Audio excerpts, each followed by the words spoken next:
गुरुर्ब्रह्मा गुरुर्विष्णुः गुरुर्देवो महेश्वरः गुरुः साक्षात् परब्रह्म तस्मै श्रीगुरवे नमः।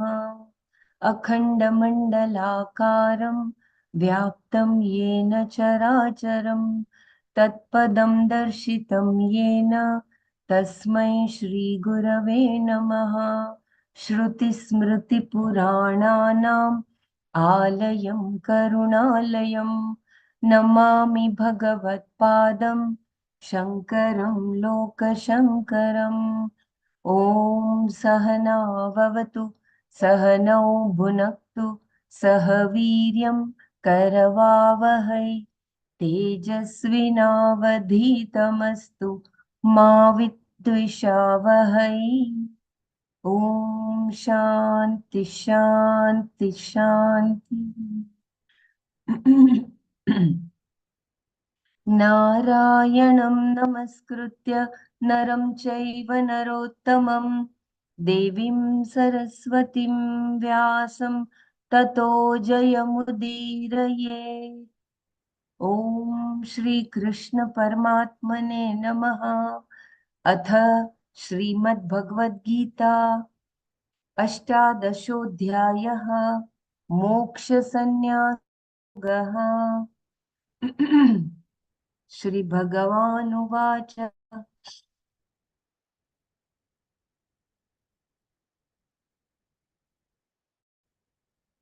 Yesterday we were looking at the Purva Pakshi Mimamsaka's contention. It was said that moksha is nitya, and that is why karma, when you do through karma, through rituals,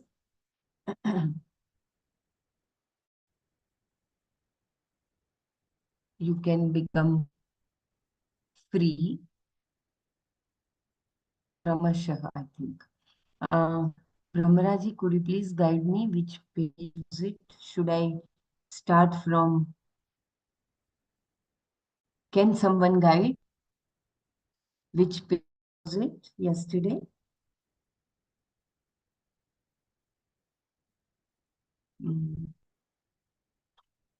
I had left here. I think I'll repeat then. Yeah, what was decided was we'll do a repeat of this Purva Mimamsaka's contention or before that? Yeah, you can start from that. And in order to get continuity, we said we'll just read.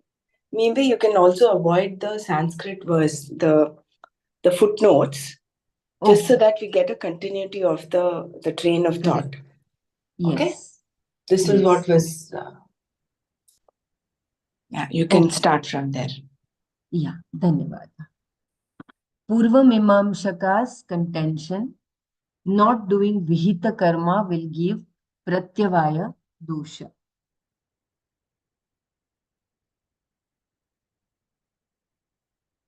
The obligatory karmas, vihita karmas, are enjoined by the Shruti. It is legitimate for him to bring this up because we are dealing within the realm of the Vedikas here. According to you, he would tell us the Veda says that Atma is Brahman and knowing that is moksha. Therefore, knowledge is enough for moksha.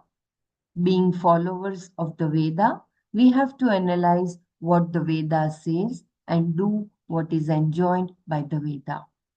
And the Shruti definitely enjoins us to do certain karmas every day like Agnihotra and others on special occasions like Shraddha. When they are not done, Papa will be the unseen result. This is called Pratyavaya technically. Since the karmas we are talking about are enjoined by the Veda, they have to be done. If you do not do them, you will be incurring papa, which will result in a painful experience later. That means you will have another birth, and therefore there is no moksha. The mere knowledge I am Brahman is not going to help you. You may think that you will not be reborn until you find yourself somewhere else because you did not do your daily enjoined karmas. Thinking that you are not the performer of any action because Atma is not an agent, that is, it is a karta, you give up all the enjoined karmas and are free. This is a pipe dream. You will end up later in one of those undesirable wombs. This is the Mimanshaka's contention. Moksha will not be possible at all. If there is no moksha by knowledge, there cannot be any moksha by karma either. Once it is acknowledged that moksha is eternal, how can it be produced by karma? If there is no moksha by knowledge and there is no moksha by karma either, there is no possibility of gaining moksha at all. Life of a human being are only dharma, artha, and kama. There is no moksha at all. The problem, however, is that this Purva Mimamsaka also has to talk about moksha. Everybody, whether he is a Vaisheshika, a Nayayika, a Sankhya, a Buddhist, a Muslim, Christian, or anybody else accepts moksha, an ultimate end.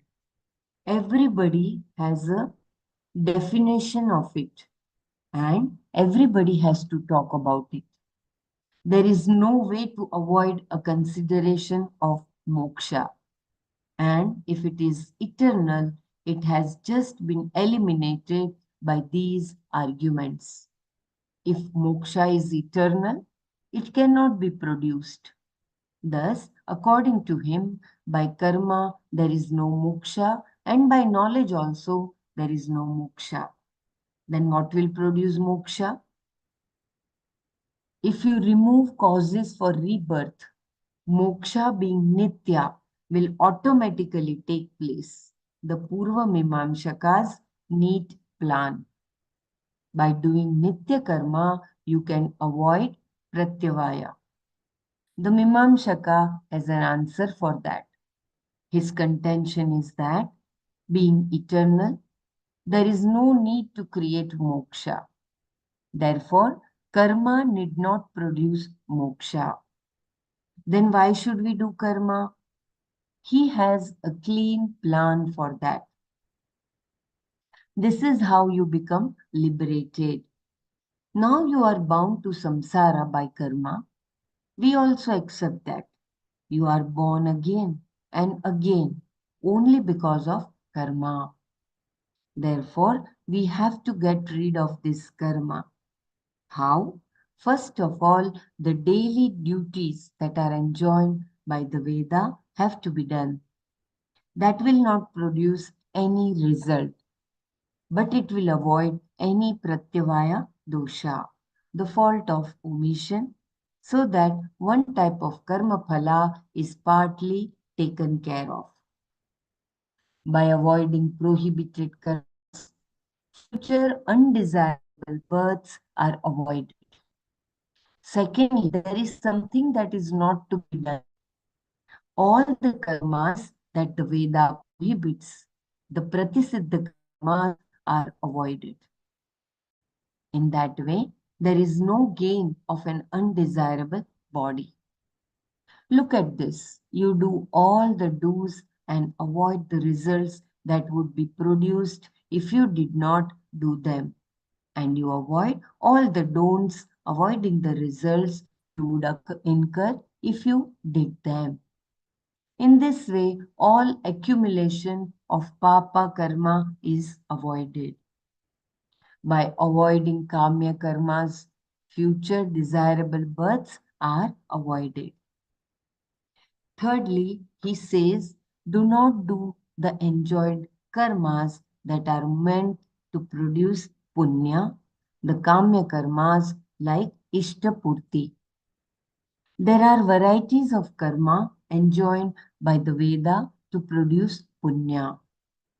By doing them, you are going to gather a lot of punya. And if you have punya, what will happen? You will have to take another birth to enjoy it. Therefore, avoid the kamya karmas, the rituals, and other karmas which are meant to produce punya. In that way, you will avoid obtaining a birth in a desirable body. You do not do any prayer, ritual, etc.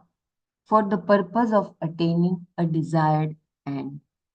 And therefore, you have no results of punya karma to experience. Having avoided all the karmas that produce papas and also all the karmas that produce punya, there is no occasion for you to assume another body and take another birth. Then, if we were to ask him, what about the karma that has already begun? Prarabdha karma, because of which this body is here, he has a ready answer. The prarabdha karma is exhausted in this life by upabhoga.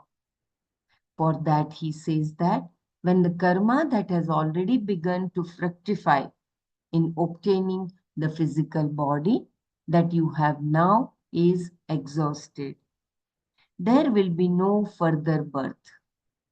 Every day in every experience, you are experiencing the results of prarabdha karma. When the last vestige of the prarabdha karma is expended by going through the varieties of experiences it has caused, that is, when this physical body has fallen, there is no cause for the creation of another body. Why is there no cause? Because there is no karma. You have taken care of all of it. All the prarabdha karma is exhausted. You do all the obligatory nitya naimittika karma and avoid all the prohibited pratisiddha karma like telling lies or causing injury. And therefore, papa is not incurred. You do not do the karmas that will produce punya, the kamya karma, and therefore punya is not gathered.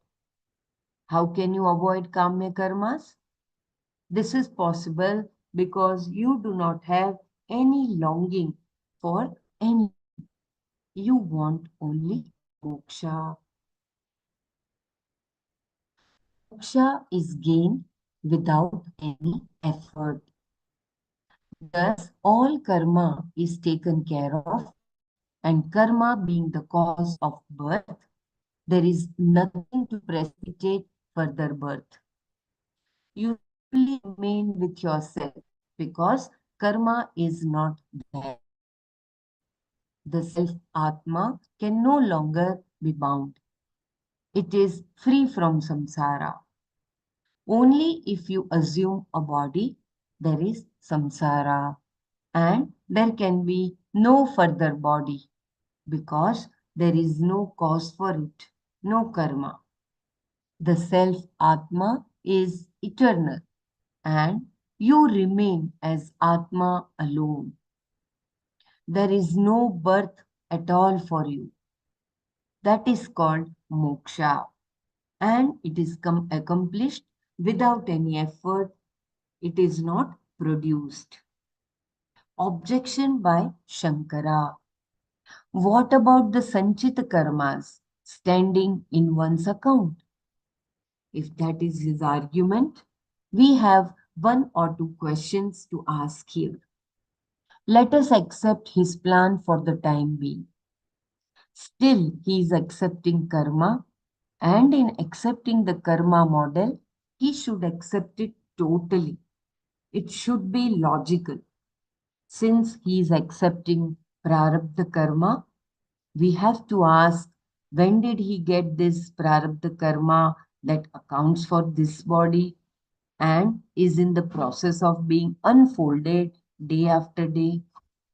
If he says in his previous life or lives, we have to ask how many previous lives he had. Once you accept previous, you are in trouble. How did you get the previous life? Because of previous lives. There is no beginning for this. There is an infinite number of previous births. If they are infinite, how much karma have you collected? An infinite amount. Even if you took a birth only once in every kalpa, the karmas would be infinite in number because there are an infinite number of kalpas. Are all of the infinite number of karmas going to be exhausted in this body? No. Even if it lives 100 years, it is impossible. If the karmas of an individual are infinite, the possibilities of the type of karma are also infinite. Every individual must have every form of karma necessary to order every type of body from a virus onwards to the various incarnations, both on this planet and elsewhere also. Here we know certain life forms, the plant life, the animal life, and the human life.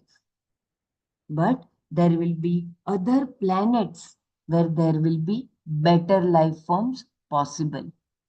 There may be angels living side by side with human beings.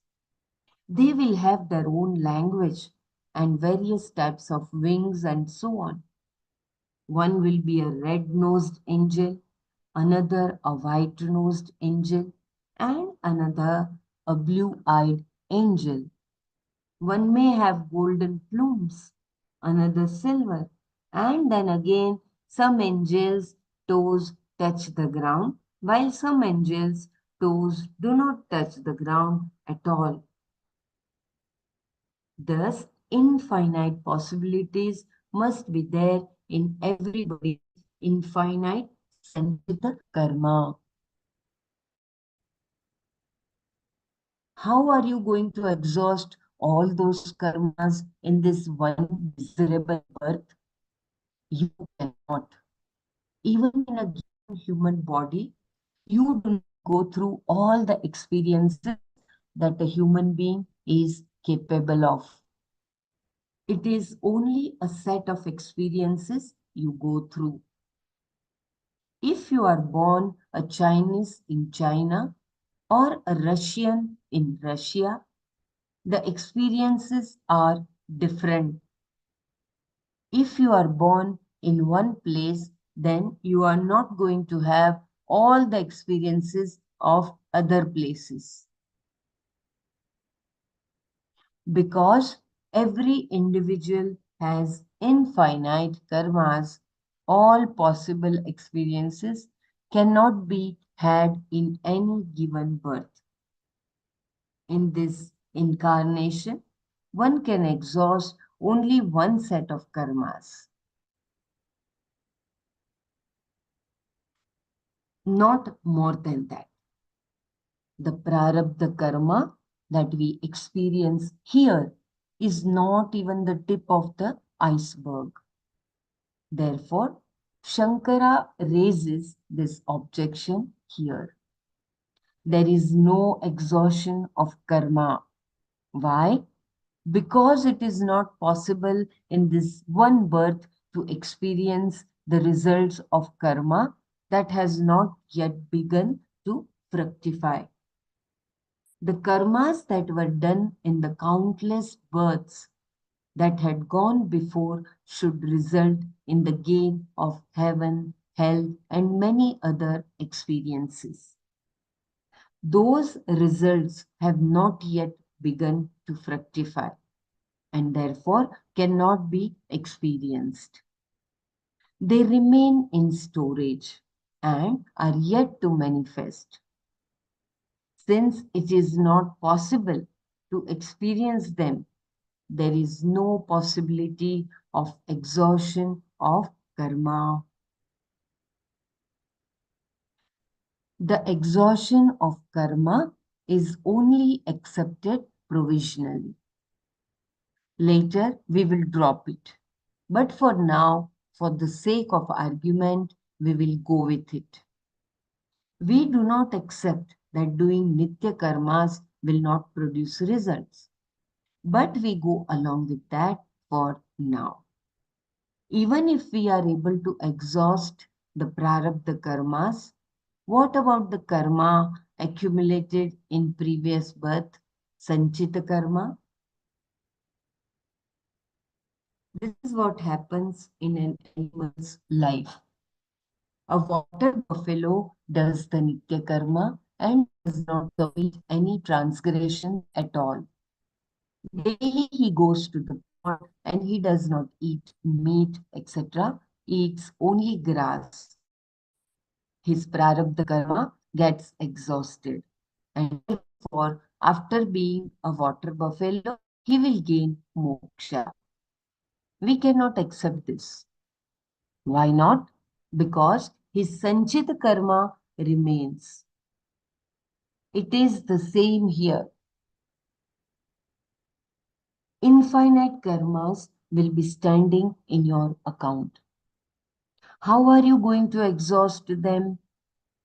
Even though you tried to avoid all new karmas in this birth, still the old karmas standing in your account have to fructify. And for that, we do not know how many births you require. Moreover, it is not possible to avoid kamya karmas. Also, it is impossible not to acquire new karmas. When you are a doer, karta, you will definitely acquire new karma. How are you going to avoid the raga dveshas that impel you to do karma? It is a pipe dream. There is no chance for you to get moksha if this is your argument. Purva Mimamsaka's reply. The dukkha suffered by doing nitya karma exhaust the sanchita karma. The Purva Mimamsaka has an answer for this. Daily you have to do karma. If you do not do it, you will incur sin. When you do it, it does not produce any result, but it does produce dukkha. You have to get up early in the morning. You have to gather all the ingredients for the ritual. Light the fire, sit before the fire, and say all the proper prayers and make the proper offerings. It implies a lot of pain, a lot of work.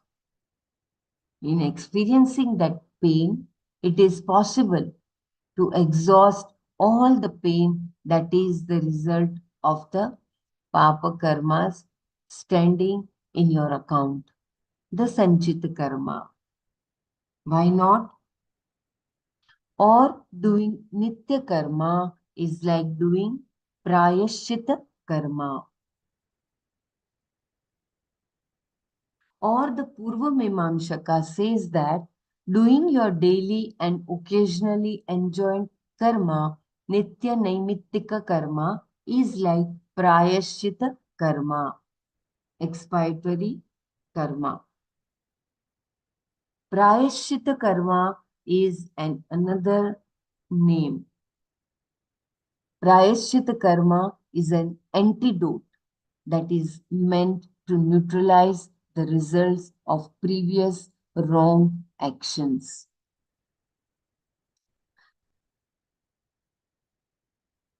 We do this all the time. In cooking, if there is too much salt, we add some more vegetables or throw in some flour. This is called prayashchita karma. If there is any undesirable result, we neutralize it by doing something else. To neutralize the result of a wrong action, we do an expiatory action, an action that is meant to neutralize that undesirable result. In the Veda, we have plenty of prayashchita karmas. In the Christian tradition, there is confession and the penance done to neutralize the confessed actions. It is also a prayashchita karma. The Veda has prayashchita karma for all kinds of wrong karmas. If you really have shraddha about Kshamyatam, if you really have shraddha about punya and papa, and you look into this prayashchita karma, you will never do a wrong action. The prayashchita karma is always more severe than what you gain by doing the wrong action.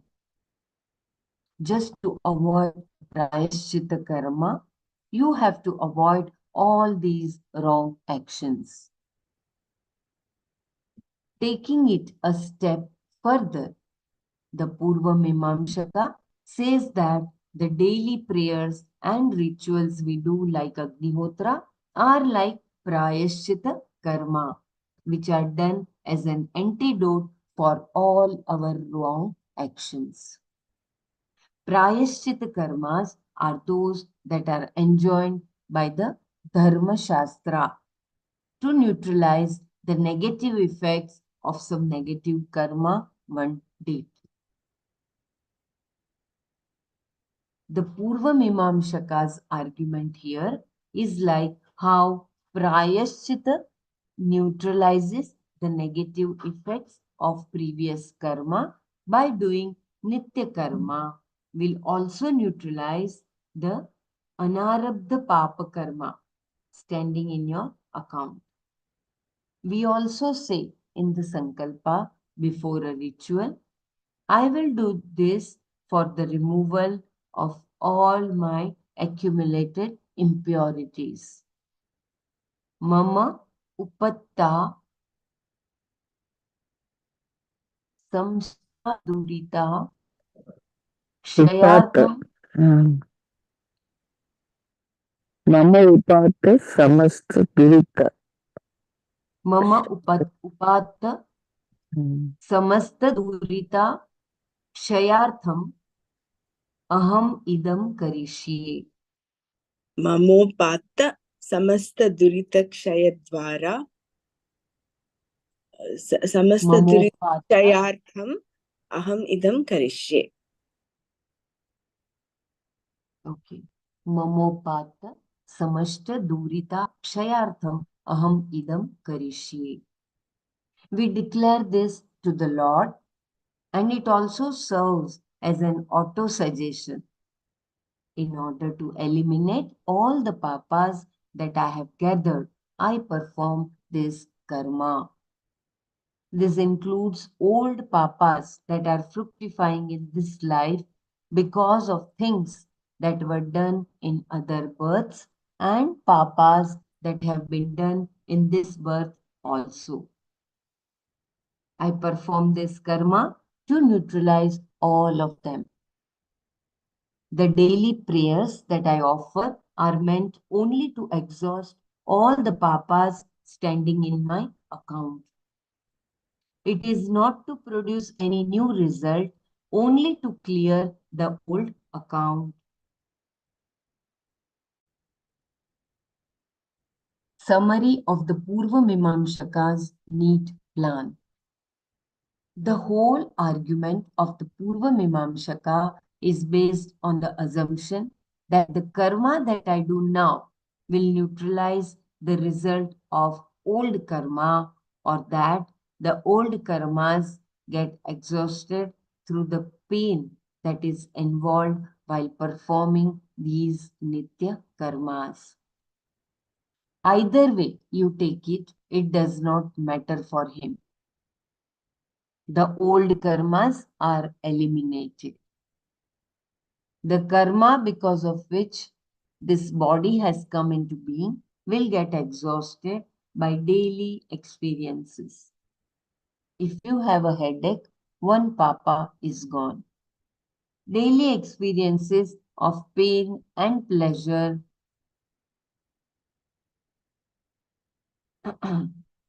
will take care of all the punya and papa. You need not do anything to exhaust this prarabdha karma. Just keep living and it will get exhausted. But you have to be very careful that you do not do any wrong actions or any action that will produce punya. By not doing any action that will produce an unseen result that has to be experienced at some time in the future, and doing actions to neutralize papas that have been accumulated in the past, you will get moksha, kaivalya, without any effort. The karma that brought this body into being gets exhausted just by living. And when the body dies, the prarabdha karma is completely gone. The old karmas are cancelled by the daily and occasional rites, nitya naimittika karmas, and no new karmas are gathered because no prohibited action, prayaschita karmas, and no desire prompted actions, kamya karmas, are done. Therefore, there is no possibility of any more births. And this is moksha. This is the contention of the Purva Mimamsaka. Shankara's negation of the whole argument. All Shastra Pramanas say that there is no way for moksha other than jnana. This is all very interesting, but it is not tenable. And there is no basis for it. Which Shruti talks about this? Is there any means of knowledge, pramana for all this? On the contrary, Shastra says, having known that he goes beyond death, there is no other way. Tam eva viditva atimrityum iti. Kindly correct me if I am wrong. Knowing that Brahman as oneself, Pratyagatma, one goes beyond death. Meaning one gets out of this samsara. Other than knowing this, there is no other path for moksha. Na anyah pantha vidyate ayan ayanaya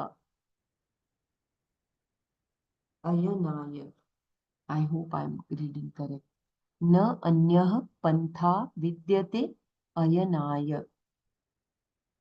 This has to be said because there will always be people who conclude that there is more than one way.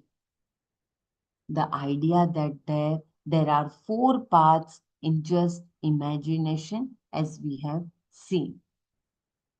In fact, some say that there are as many paths for moksha as there are human beings.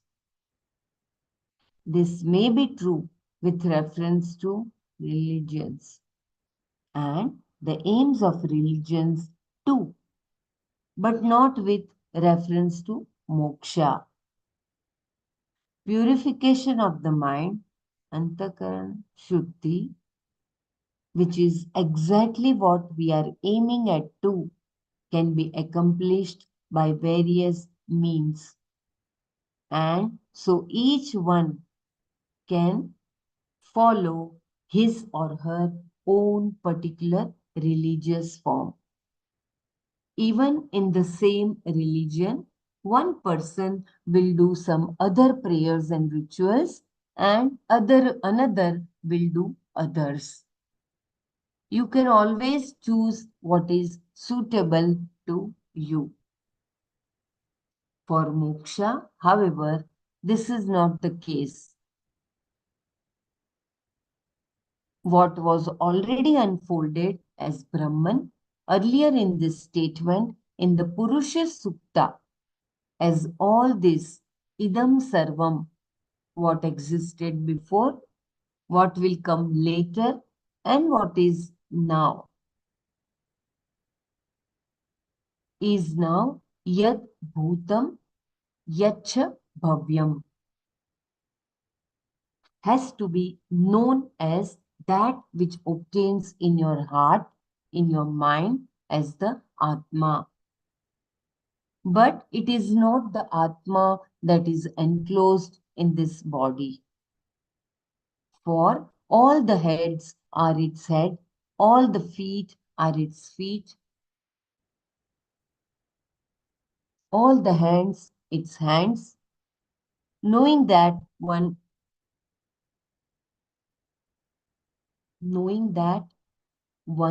crosses death, he gains moksha. Why is there no other way? Because moksha is the opposite of bondage. If bondage is real, you cannot remove it. Because we define what is real as something that cannot be removed. If the Atma is bound and the bondage is real, I read this last sentence again.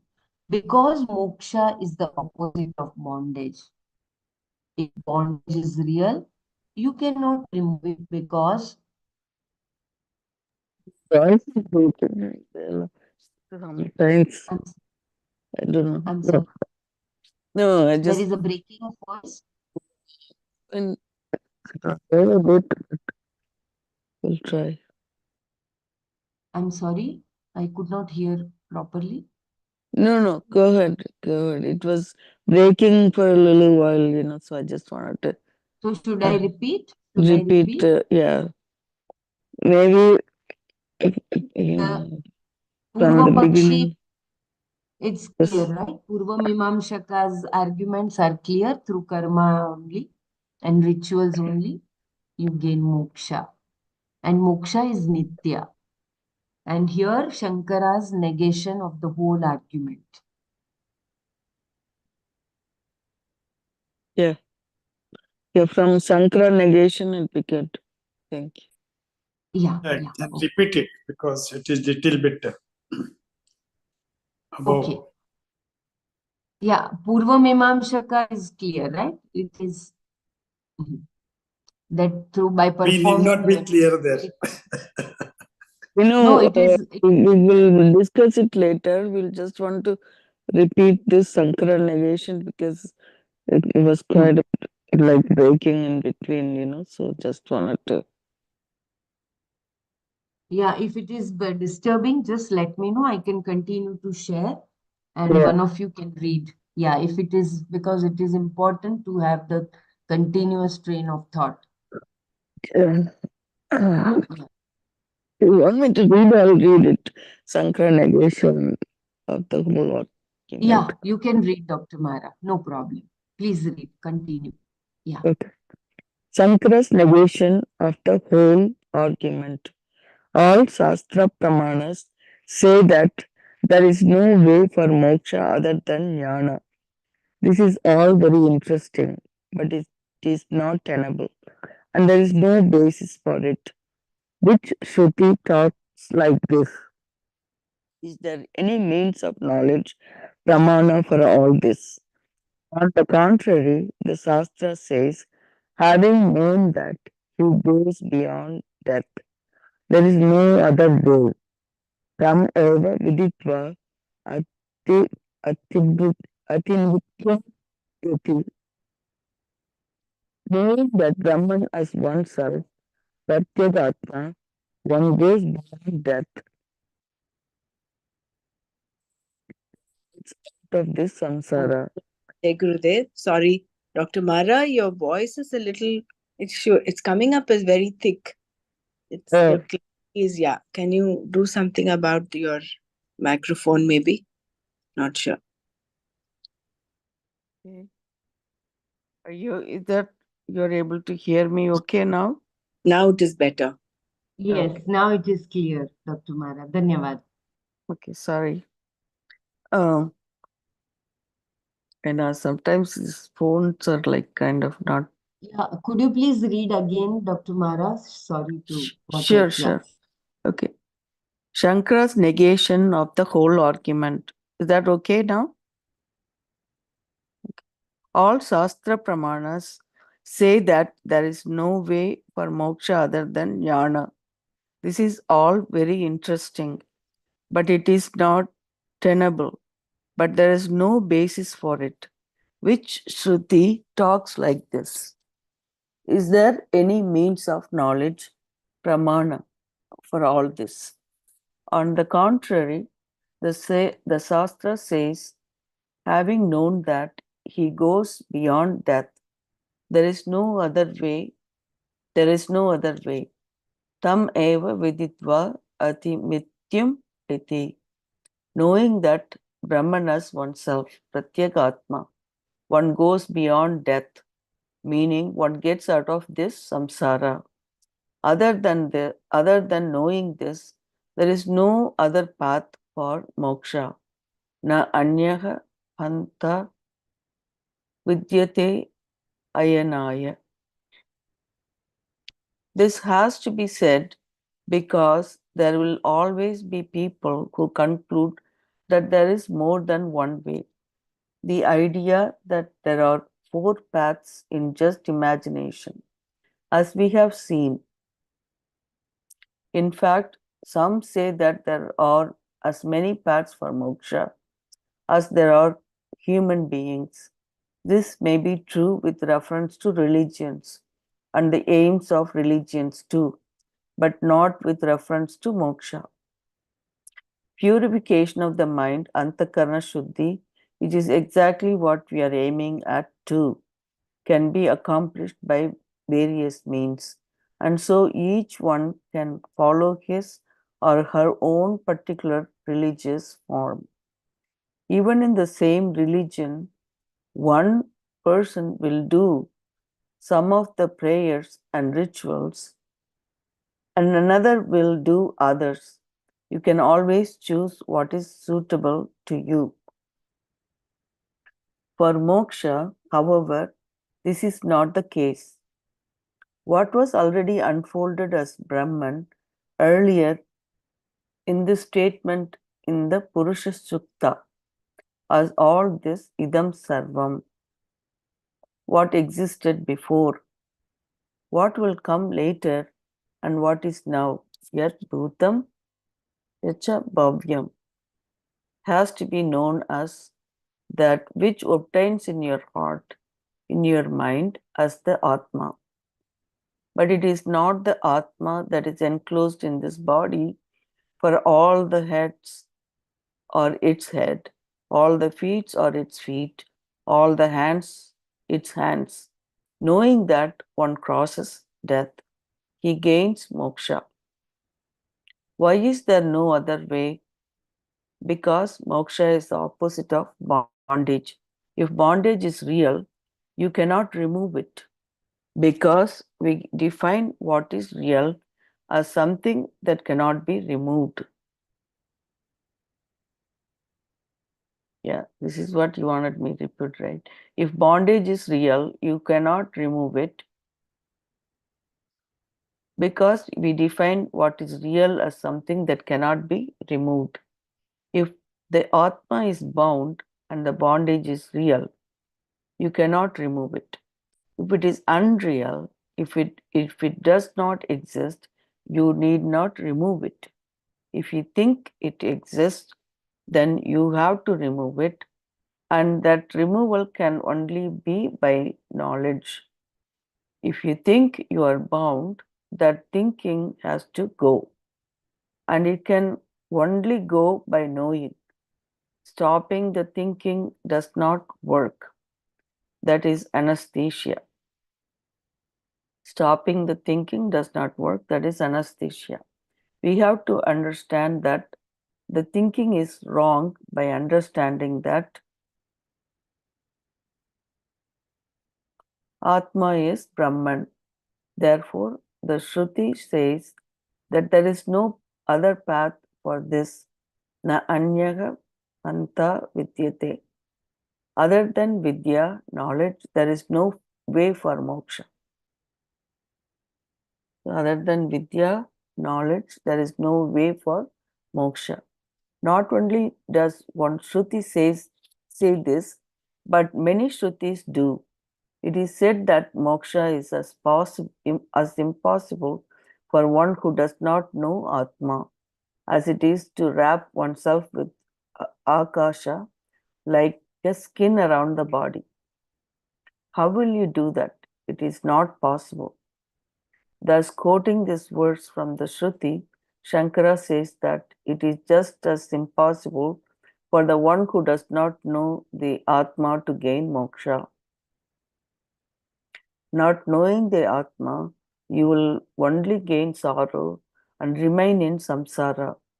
The idea is that you can gain moksha without knowing Atma only when you can clothe yourself with space.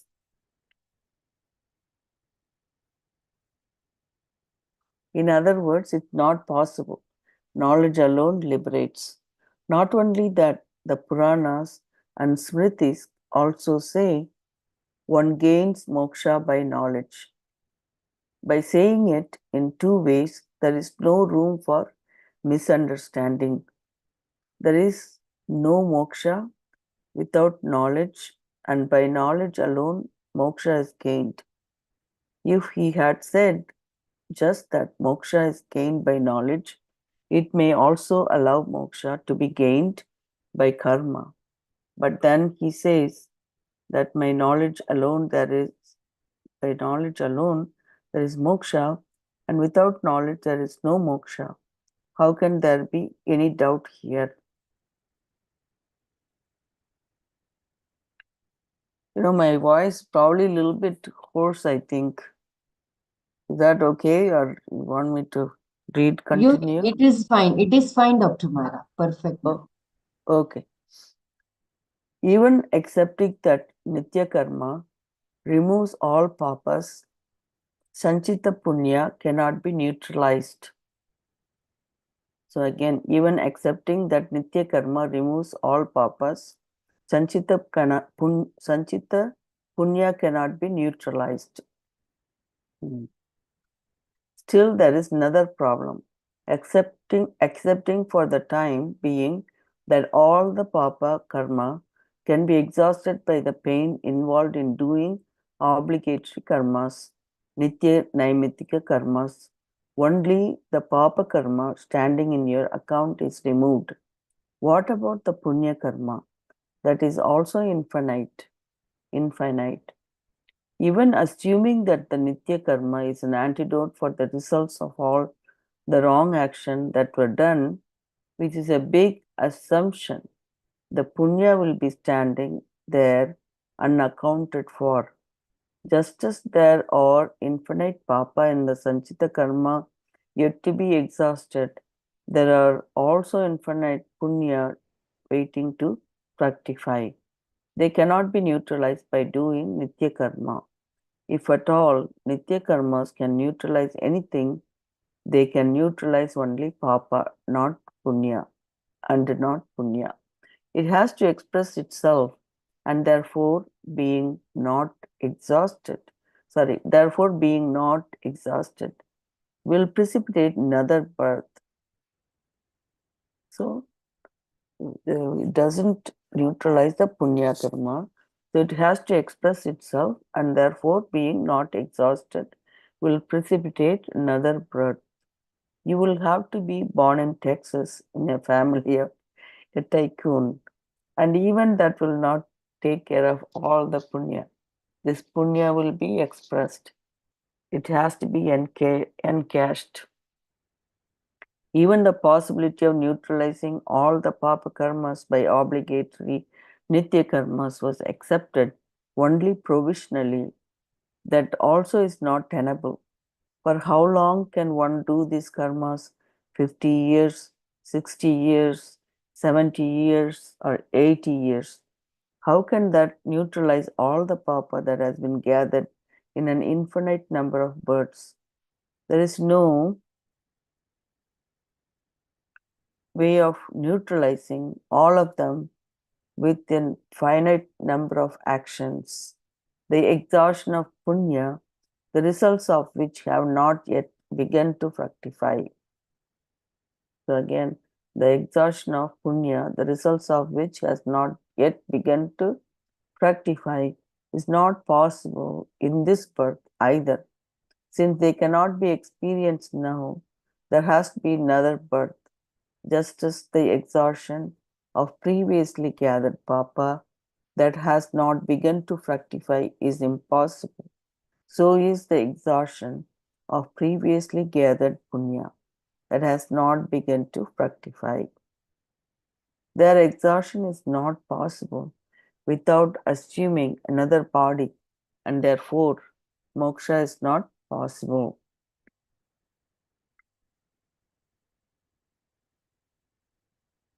Except, so can I go on? Do you guys need to repeat anything? Let me repeat the last line. Since they cannot be experienced now, there has to be another birth. Just as the exhaustion of previously gathered papa that has not begun to fructify is impossible, so is the exhaustion of previously gathered punya that has not been to fructify. Their exhaustion is not possible without assuming another body, and therefore moksha is not possible. Except through jnana, it is impossible to remove raga-dvesha and moha, the causes of dharma and adharma. Again, except through jnana, it is impossible to remove raga-dvesha and moha, the causes of dharma and adharma. There is another problem.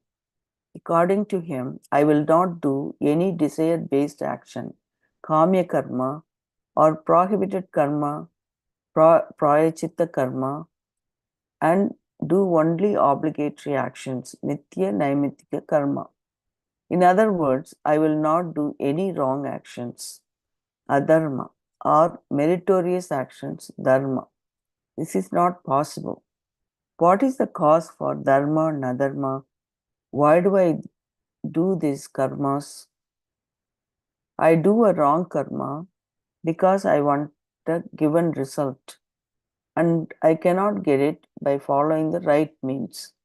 If I do I have to wait for 25 years, and therefore I take a shortcut which compromises dharma. Or I hate someone, and therefore I harm him. Both longing, raga, and aversion, dvesha, are the cause for adharma. Wow. So both longing, raga, and aversion, dvesha, are the cause for adharma. Then there are false notions like insecurity and problem of giving something more value than it has. Shobhana, Shobhanadhyasa. Shobhanadhyasa. So that's giving more value than what it is. Shobhanadhyasa. The idea that something, the idea that something or the other is going to solve my old problems is delusion. So the idea of something that something or other is going to solve my old problem is delusion, moha, and is the basis for ragadveshas, which in turn are the basis for right and wrong actions. In other words, kamya karma and pratishtha karma. So that's right and wrong actions, kamya karma and pratishtha karma. How can they be avoided when these ragadveshas and moha have not gone? And how will they go? That's a question. The Purva Mimamsaka says that knowledge is not necessary, karma is enough. But how will delusion, moha, go except by knowing that the self Atma as complete Purna? I cannot negate moha unless I know what I am. Without knowing Atma, my insecurity will always be there, and therefore fear will be there. And naturally, because of that, ragadveshas. The insecurity causes fear, then ragadveshas. Because of them, I will do right and wrong actions. Therefore, this idea of not doing kamya karmas or pratishiddha karmas is merely an empty statement. I cannot accomplish that without knowing myself to be full, purna. Then alone can I avoid kamya karmas and prohibited karmas. Since the cause for these right and wrong actions, dharma, adharma, cannot be removed without self-knowledge. The negation of punya and papa is not possible. Therefore, there is no moksha without knowledge. We've been not able to read the footnotes, but we will go for this. Shrutis and Smritis talk of punya as phala for nitya karma. Further, it was said that by doing nitya karma, no result is produced. That also is not true. Those who do those karmas have the result of heaven, swarga. There are enough Shruti and Smriti statements to confirm this. And there is even a rule that whenever there is Shruti injunction to do a karma and the result is not specifically mentioned, that karma should be understood to result in a better birth, punya loka pala. Again, I'll read this line. And there is even a rule that whenever there is Shruti injunction to do a karma and that the result is not specifically mentioned, that karma should be understood to result in a better birth, punya loka pala. The Smriti also says that those who are following the varna and the ashrama dharma, doing exactly what is to be done according to their situation in life, will also gain better lives, punya loka. There is no karma enjoined by the Shruti. Again, there is no karma enjoined by the Shruti, which does not have punya as its result. The Shruti will not ask you to do it if there is no result. It is not that if you do not do it, there will be a negative result, akarane pratyavayaha. But when it is done, it has a positive result called punya.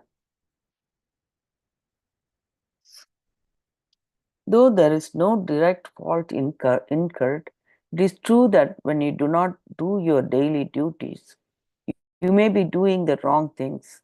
If you do not do the right action, it will not take time for you to do the wrong action. Therefore, you have to keep doing what is right in order to avoid what is wrong.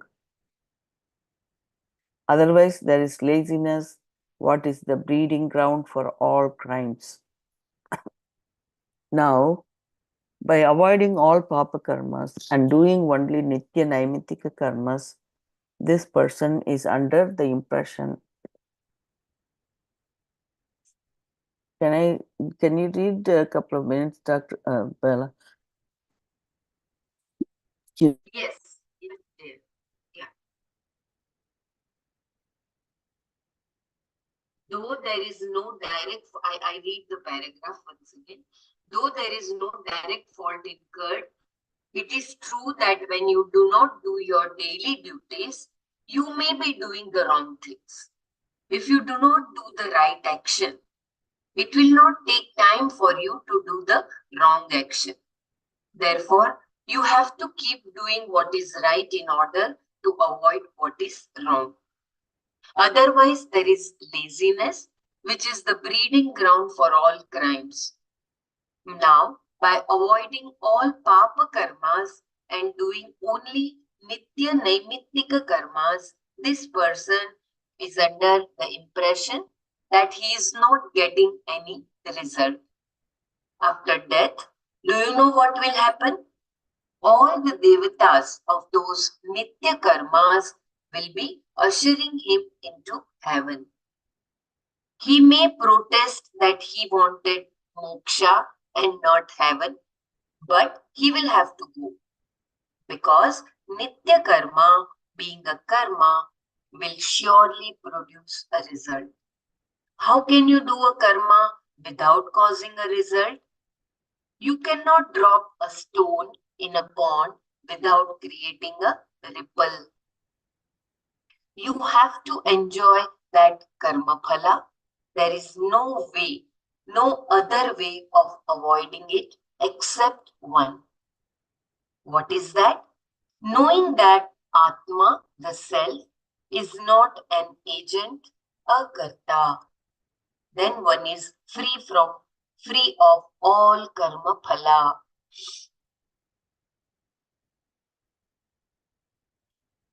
The model of karma and the adhyaropa apavada method.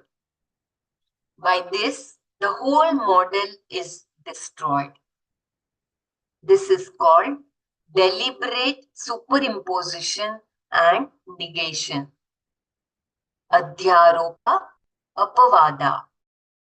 You first say that Atma is a doer karta and therefore gathers a lot of karma, both punya and papa.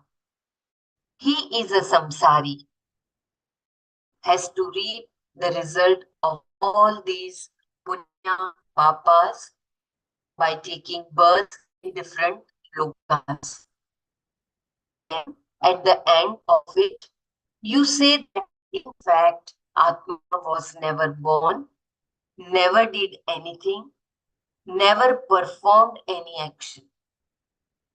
Knowing that you are free from all karmas.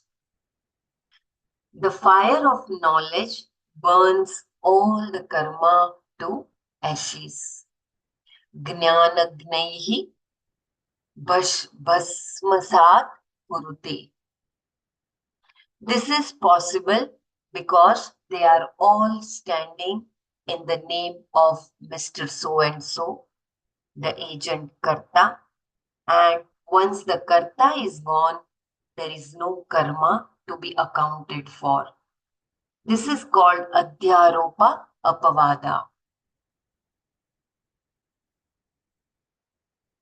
The model of karma has its logic, has its own logic, and it is believable. But it is only a model, and we are not stuck with it. In the end, we dismiss the whole thing. The agency, kartritva, is dismissed, and thereby all karma, including the sanchit karma, is gone. All karmas are gone. Even the prarabdha karma is gone because from the standpoint of Atma, there is no prarabdha karma. From the standpoint of the body, there is prarabdha karma. But Atma does not have any body. It is Sat Chit Ananda Brahma and therefore has no karma at any time, neither what was accumulated in past lives, Sanchita karma, nor what was accumulated in this life, Agami karma. It is the very basis, adhisthana of all karma, not affected by any karma at any time. Even doing actions, Atma does not perform any action. Kurvanapi na karoti. Hearing it, it does not hear. Shrunvanapi na shrunoti. Seeing it does not see. Pashyanapi na pashyati. Atma sees everything but can be seen by no one. This is the nature of the Atma. It performs no action, and knowing that is the only way to get rid of karma.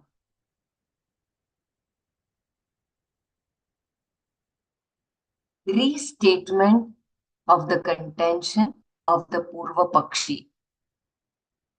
No phala is told in the Shruti for Nitya Karmas. They are the result of previous papa. They are also ordained for the sake of livelihood. I repeat, restatement of the contention of the Purva Pakshi. No phala is told in the Shruti for Nitya Karmas. They are the result of previous papa. They are also ordained for the sake of livelihood. Shankara now restates what was said by the Purva Mimamsaka, the Karmatha, with reference to the Nitya Karmas. The Purva Mimamsaka says that there is no phala mentioned in the Veda for Nitya Karma. Ashrut Tattvat. Kindly correct me. Ashrut Tattvat. Ashrutvat. I think Ashrutatvat. Ashrutatvat, right? It is because it is not mentioned in the Shruti, in the Veda. Because there is lot of effort and pain involved in doing the Nitya Karmas, they are the result of fructification of the previous Papa, and apart from their own essential nature of being the difficult karmas to be performed, they have no other phala. And also they are ordained by the Veda for the different varnas as karmas that can be performed for livelihood. Jivanadi nimitte cha vidhanat. It is said in the Veda that one has to perform certain rituals every day. Those are called nitya karmas. For instance, it is said that the following karmas are considered to be the nitya karmas for a brahmana. They are yajna and yajna adhyayana. Adhyayan, Kshameta. Yajna and yajna adhyayana. And adhyapana, dana and pratigraha. I repeat once again the nitya karmas for a brahmana. They are yajna and yagana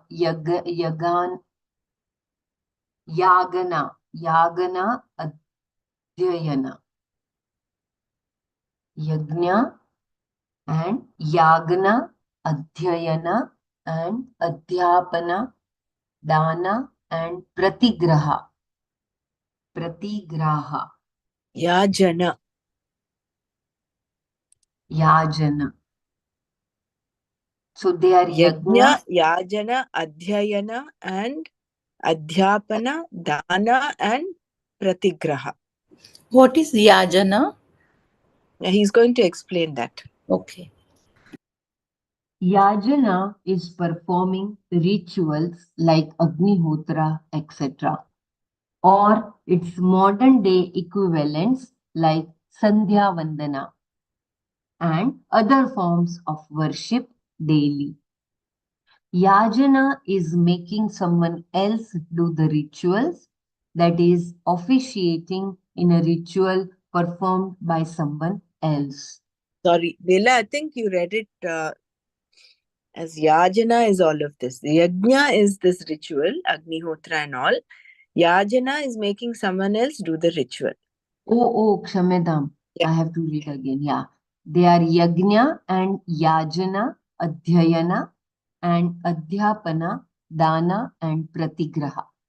Yajna is performing rituals like Agnihotra, etc., or its modern day equivalents like Sandhya Vandana and other forms of worship daily. Yajana is making someone else do the rituals, that is, officiating in a ritual performed by someone else. Adhyayana, so Yajana is like through other Karma Kandi Brahman, we say that on our behalf you do, right? That is Yajana, I think. Adhyayana is studying his own Shakha of the Veda completely along with its subsidiaries, and Adhyapana is teaching the Veda every day. Dana is giving away in charity whatever he has in excess of what he needs for his simple life. He is expected to share whatever he has and not hoard things. This is the value of aparigraha. Pratigraha is receiving money and other wealth from kings, etc., as dakshina or gifts. Now, because dana is also a vihita karma and aparigraha is value, usually whenever a large wealth is available to a brahmana, he will perform a large yajna and distribute the wealth as dakshina. These are the three pairs of nitya karmas mentioned for a brahmana. Similarly, there are certain duties that are mentioned for all the castes, varnas. Can you In read that 4 lines before this paragraph? When Brahmana do the dana. Means he also does the dana. yes, as a dakshina, He he give prepare. away all the wealth which was given to him by king. I repeat once again, yeah. I repeat once again.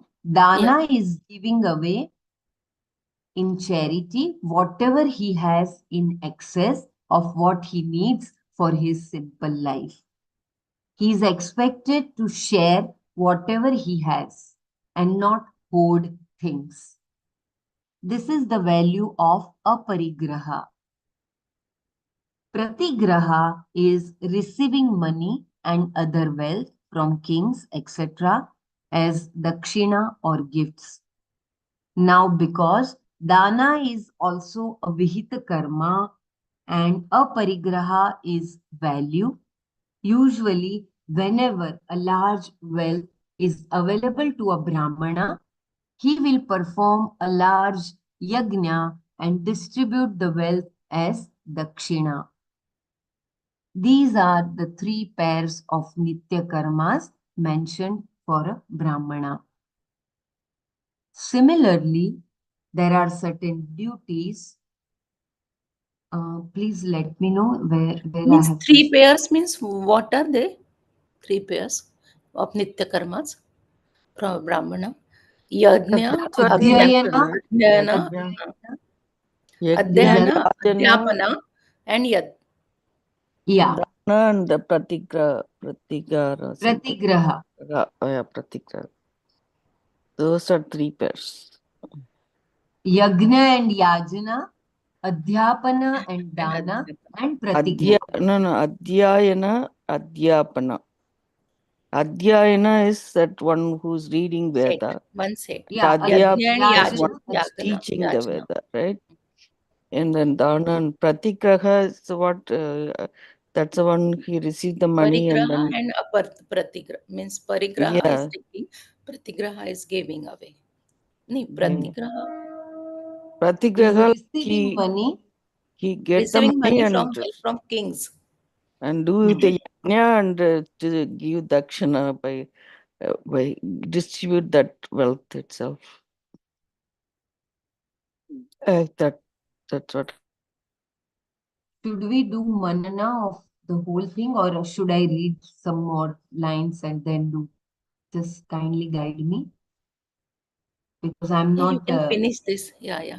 Finish this. yeah, it is You can very big, continue. I think. Okay. I think it is 1.5 page. It is one We can full finish page this here. till next paragraph till you can finish till. I think so. We have 18 now. I don't know. Dr. Pramara wants to read further. I don't know. You finished this part Yeah, of it. because I it will don't be, there will be no time for manana then. know. So what was decided yesterday, kindly guide me, or we can repeat this whole thing tomorrow. But This there restatement is of the still some continuation in the next Yeah, just finish those paragraph. 2 paragraphs that before we go into that one, whatever you are reading. Okay. Similarly, there are certain duties that are mentioned for all the caste varnas. Would you mind taking over, Dr. Mara, Yeah, you reading? want to share the Yeah, screen these also? 2 paragraphs, please. Okay.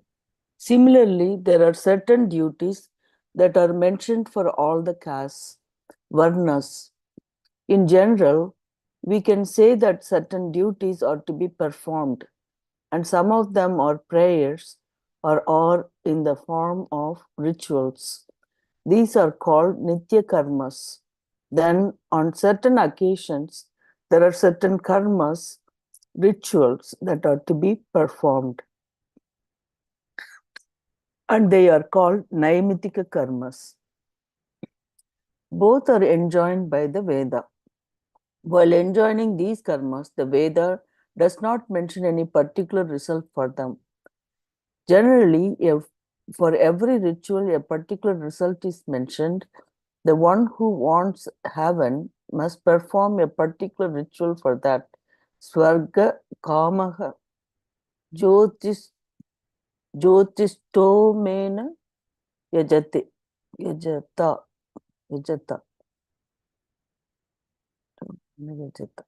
Swarga kamaha jyotishto mena yajata.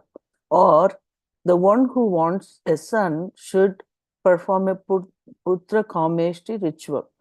But when it comes to a nitya naimitika karmas, the Veda does not mention any result at all.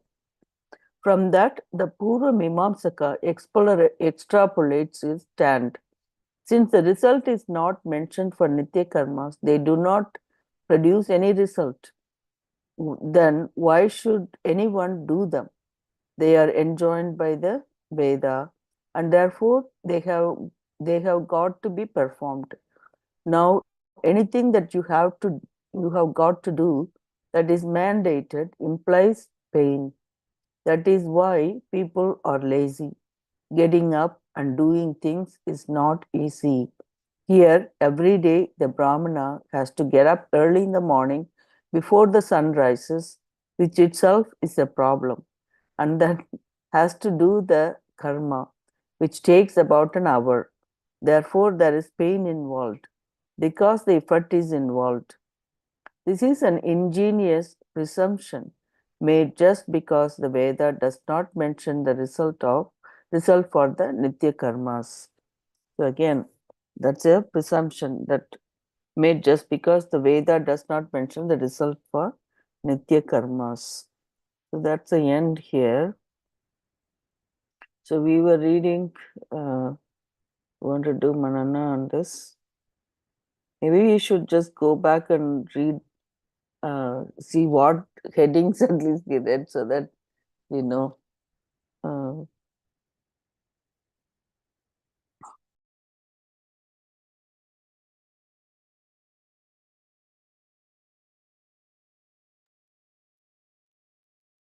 Isn't it?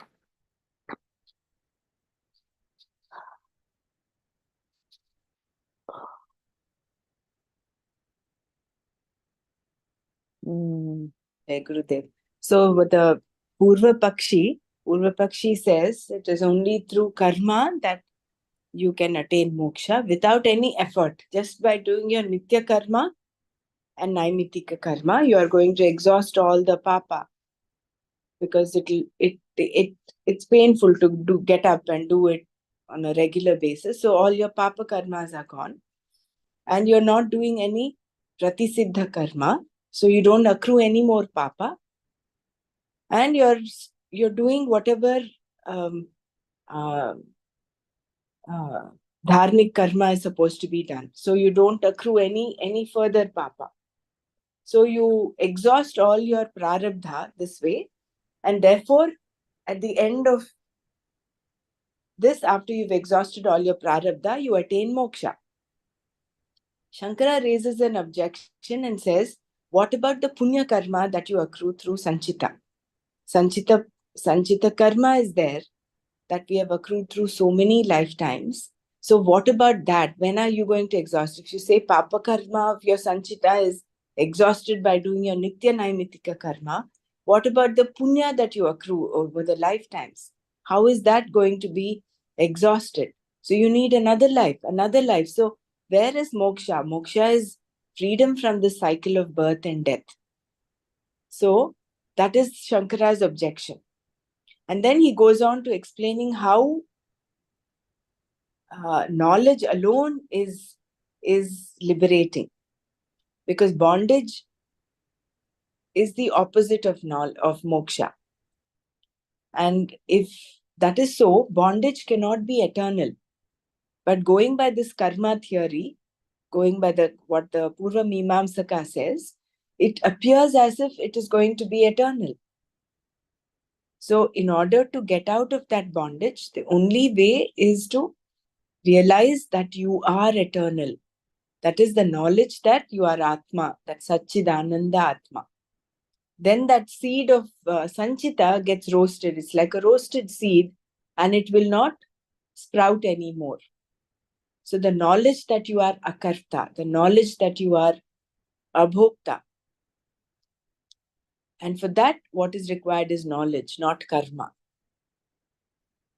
So tomorrow, maybe we can read Shankara's contention again, so that we get a proper idea of the train of thought. Anyone else can also share. Hariom, what? How was that punya would be exhausted? Like, what was there? Maybe He I've didn't give missed. you the thing about punya, right? So he actually put that question like, what's going to happen with punya? That was not answered. That was not catered to by Yeah, the they didn't answer Purvamimamsaka. it. Yeah. Yeah. They only So, talked about the papa that is exhausted. right. Because as we were reading it, all of us must have got that out. So what about the punya? What happens to punya? How you have to experience punya. And they Yeah. also say that nitya naimitika karmas do not accrue any Any phala, result. any Yeah. result. Because they say the Shruti doesn't say it. But how is that true? Logically, any action you do will have its result. That is logical, that's practical. So even the nitya naimitika karmas that you're doing will of course have their phala. And that phala is what? A birth in heaven. It is punya. And for how long will you keep doing this? 60, 70, 80 years? There is you cannot exhaust the infinite number of papas that you have in the sanchita by having a limited, finite life. Yeah. So even going by their argument that the papas are exhausted in this life, it is not possible. So both ways, Shankara is negating what the Purva Mimamsaka has said. And he's deriving the fact that it is only through knowledge that you can burn the seed of karma. Yes. Talking about the karmas, then he goes on to talk about the kamya karma and pratisiddha karma. Pratisiddha karma. Yeah, the other one was kamya karma. Kamya karma.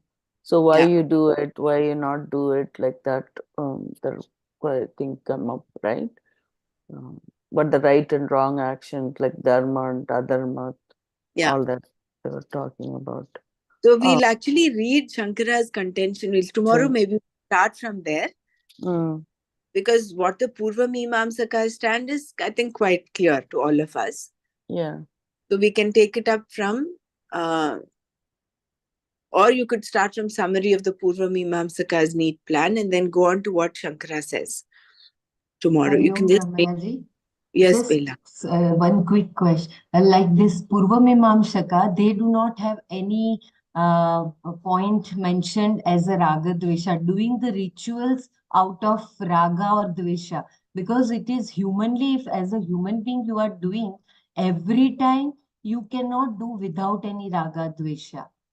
No, it is, so they have no mention about the raga dvesha over there, right? While performing the ritual as a compulsory thing. Yeah, they have for not them mentioned that. It is a mandate from the Shruti. You have to do this, you're doing it. So there is, they've not mentioned it explicitly, but the very fact that you're getting up and doing it, you are subtly taking care. You're not going by your likes and dislikes. So there is an element of taking care of raga dvesha there, because you're doing it as a discipline. Because you have out of compulsion, right? Out of discipline, and that the Shastra says you have to do, you're doing it. Okay. See, the karmata is also on the path of moksha. He also wants moksha only. But he is under the he has this wrong thinking that it is only through karma and without any effort you will get moksha. Okay.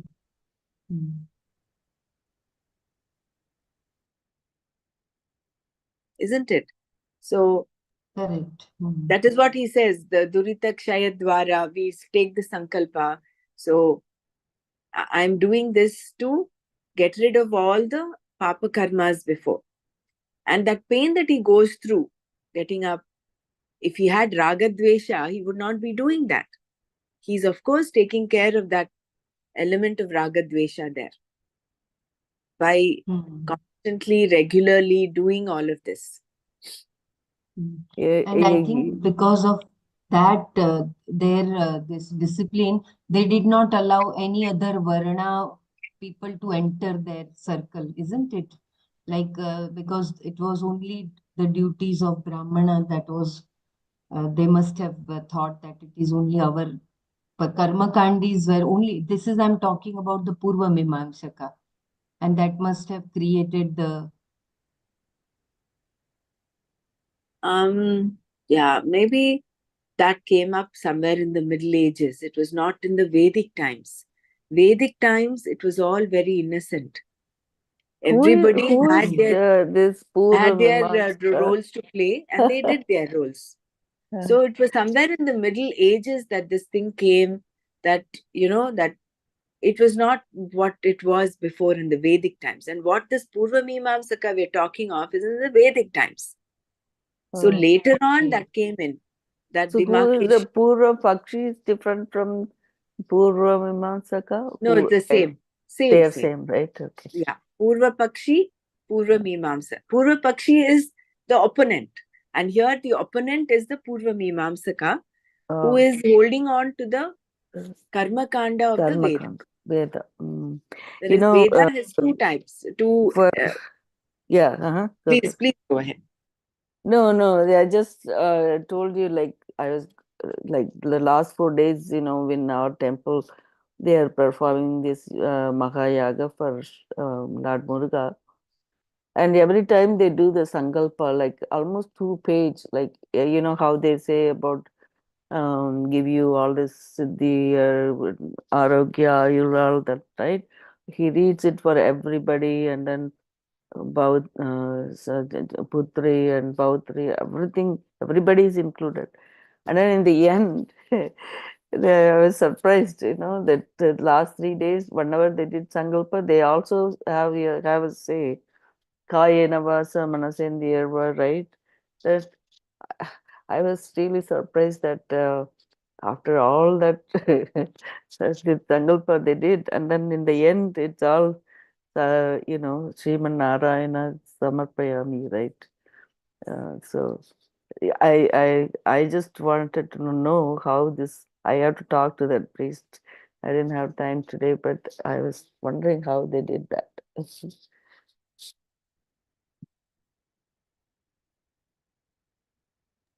Brahmaraji, two types of Veda, you said. It is through the Veda. I mean, I'm sure they did the yagam for whatever purpose that helped. But in the end, they said this also. So I felt okay. I mean, we all do it with that Ishvara Arpana Buddhi, and that's how we should do it, so that nobody accrues any of these things. Ayena Vacha is that whatever I did, there Right, might be like something Manasendra. mistake. There might be some mistake. I'm Right. surrendering to you. That is what. Right. Because Go ahead. Jai Gurudev. Shall we stop here today? Okay. And we continue tomorrow? Yeah. Om Loka Samasta Sukhino Bhavantu. Om Shanti Shanti Shanti. Om Tat Sat Shri Krishna Arpanamastu. Jai Gurudev. Okay, thank you.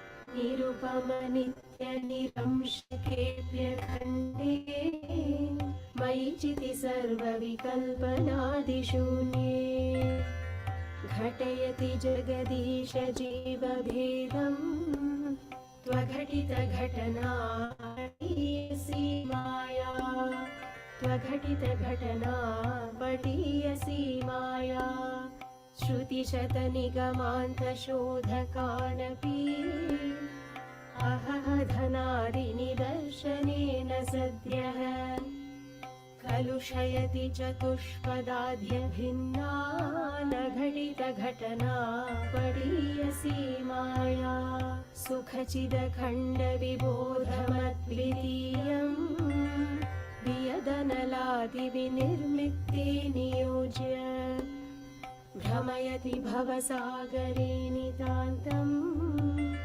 त्वघटितघटना पठीयसी माया अपगतगुणवर्णजातिभेदे सुखचितिविप्रविडाद्यहङ्कृतिं च स्फुटयति सुतदारकेहमोहम् त्वघटितघटना पठीयसी माया विधिहरिहरविभेदमप्यखण्डे बत विरचय्य बुधानपि प्रकामम् भ्रमयति हरिहरविभेदभावान् घटितघटना पठीयसी माया त्वघटितघटना पठीयसी माया